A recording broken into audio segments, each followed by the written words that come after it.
Hey, sport fans. Good morning, afternoon, evening, whatever time it is for you. Thanks for joining us again.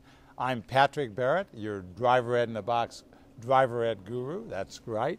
Here to help you with a little tip that may help save your life. And today's lesson is on fog. 2 days ago, just east of here, of Houston, there was a major crash. In fact, there were 22 separate crashes, over 50 vehicles involved. And why? Because there was a patch of fog.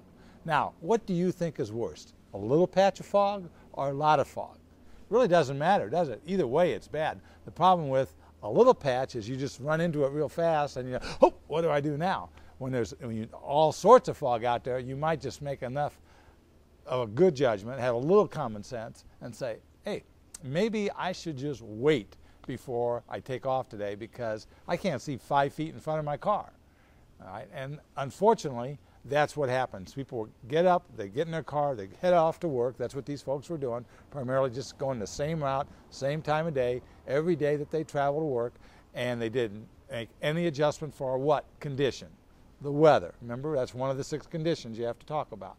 And so, sure enough, if they had simply used a little common sense, looked at the news the night before, or realized that it was getting a little foggy, they'd pull off, stop, wait an hour or so, whatever it took, the fog lifts, and they get where they're going to go. And they get there safely.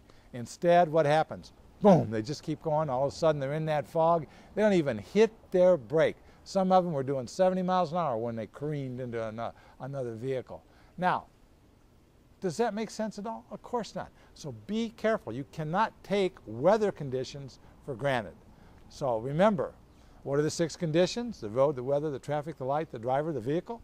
And one of those is the weather. Be prepared to adjust for any of those conditions. Again, thanks for tuning in today. And be sure you subscribe to our channel, and maybe we can help you save your life.